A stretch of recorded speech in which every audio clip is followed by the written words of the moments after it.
Hi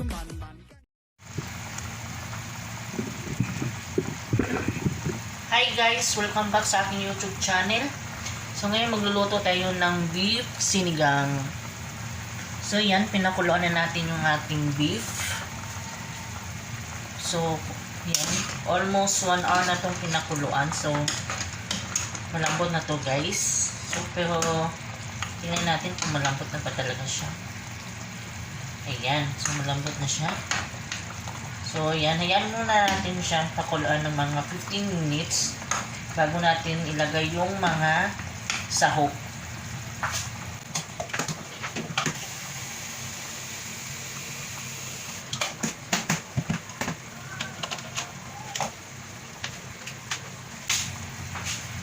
So, guys, ilalagay na natin yung kamatis, sibuyas, saka may luya. So, ilalagay na natin siya.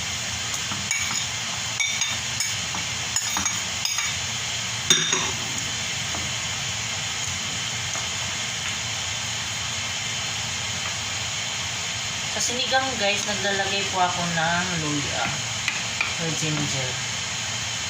Ayan. So, hayaan natin siyang kumulo para yung yung lamas maluto siya.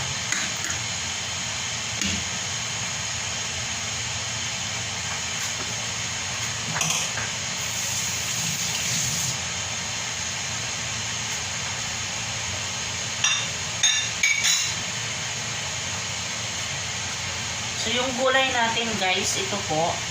Meron tayong talong. Ayan. Tsaka, ito. Yung tawag nito, nakalimutan kong pangalan nito. Ayan. Tsaka, meron tayong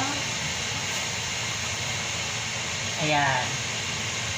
Meron tayong kankul. Anong tawag nito? Kamuting, basta ito, yung leaves. Ayan, so yan yung sasawag natin guys sa ating beef sinigang. At saka hindi mawawala ang ating sinigang mixture powder mix na sampalok mix po yan guys.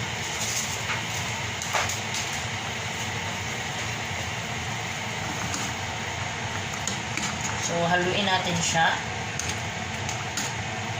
And then naglagay pala ako ng guys, yung ito para madali siyang malambot. Naglagay po ako ng yan, tinidor.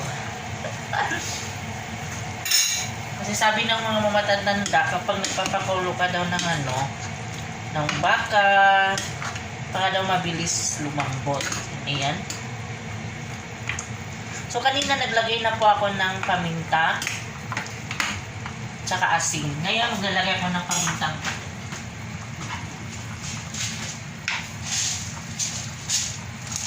Pamintang buo.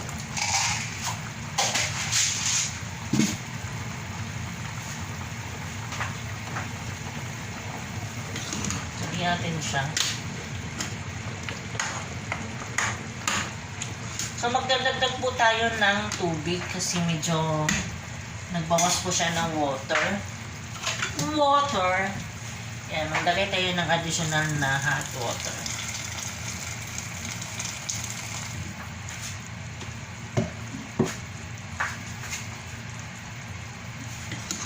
Haluin na natin siya. Ayan. Then after nyan, lalagay ko na to pong sampalok mix. Para magiginan siya. Manuot yung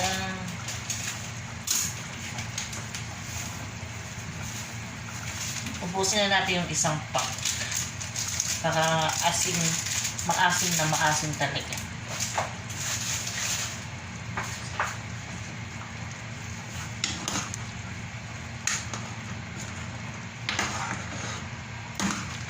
So, yan na siya.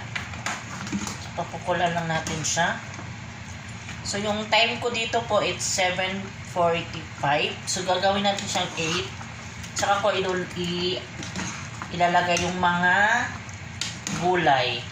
So, yung gulay natin guys is tatlong klase lang. So, yan. So, titikman ko siya. Okay naman.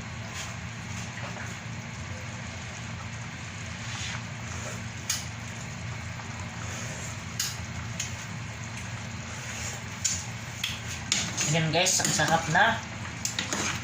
Ang sarap ng ating sinigang na beef. Yan oh. So magpapakain talaga tayo ngayon ng marami. Ngayon dagdagan ko siya ng asin. Kasi medyo konti lang.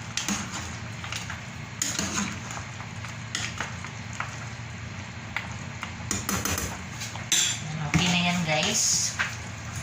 Ang kulang na lang nilagay yung mga gulay. So takpan natin siya para mabilis siyang lumago talagang lumago.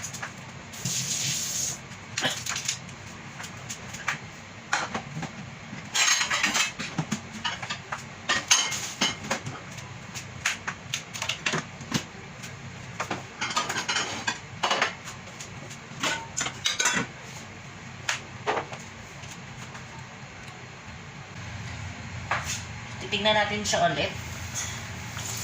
Yan.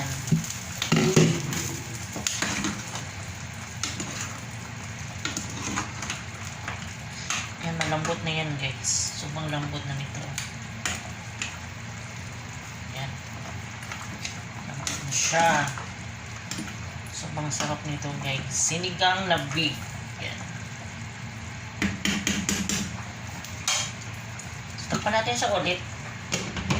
And we have 10 minutes bago mag-etak lang.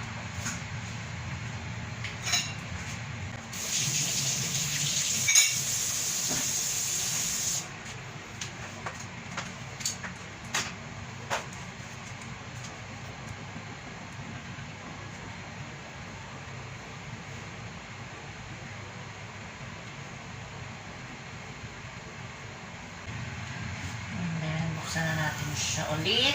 And check natin kung ano na.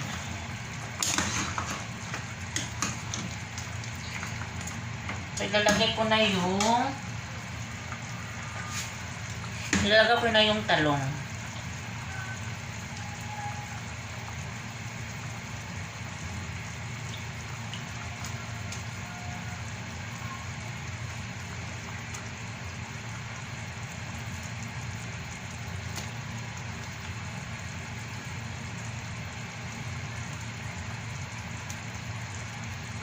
Tsaka ito guys, ilalagay ko na dito siya.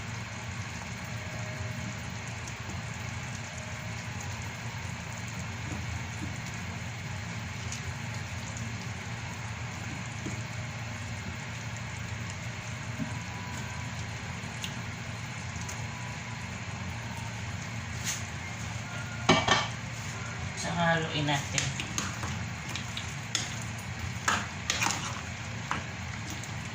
Ayan. Bango-bango na guys. Ang sarap ng kumain. So, ayan natin siyang kumulo para maluto yung gulay.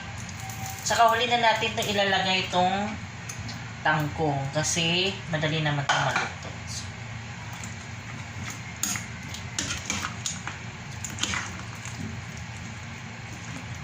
So, parang nag-absorb yung water. So, dagdagan natin siya ng konti.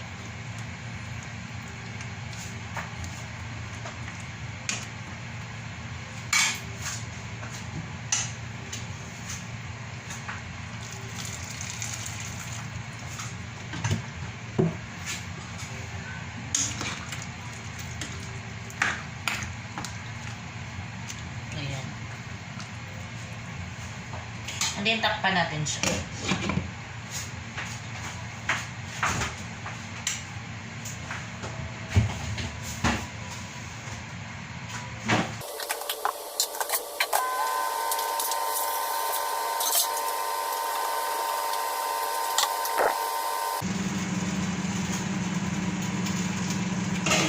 And check natin siya ulit guys.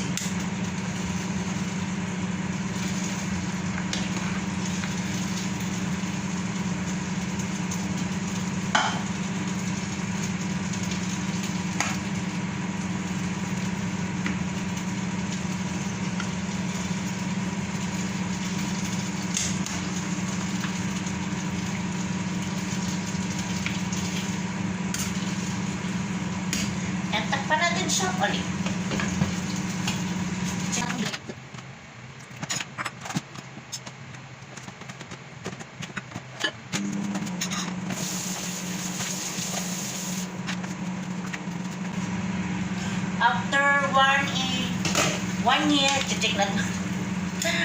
One yan. Yan. So, luto na yung gulay. Ay, yung gulay gusto ko lang yung panghapko kasi parang mano ko siya na.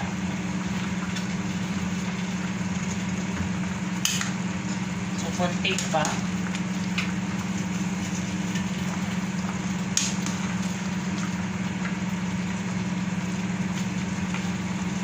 Yan. So, tsaka natin ilagay yung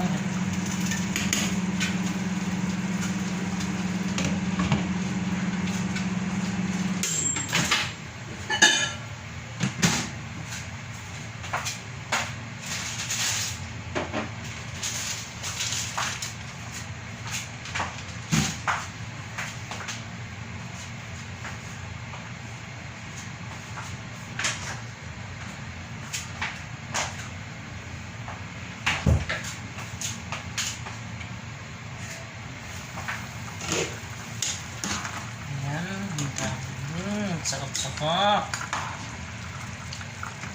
And then, ilagay ko na yung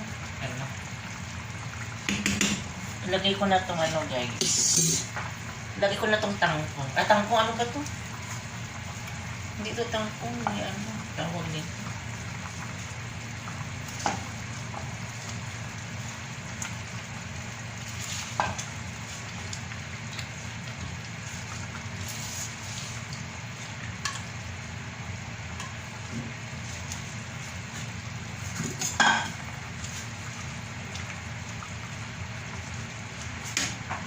Pustak pa natin siya.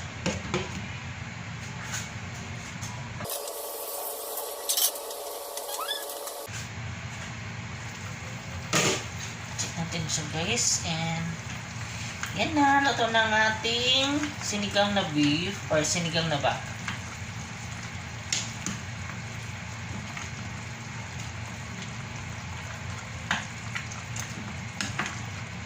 Kain na kami. Maya-maya.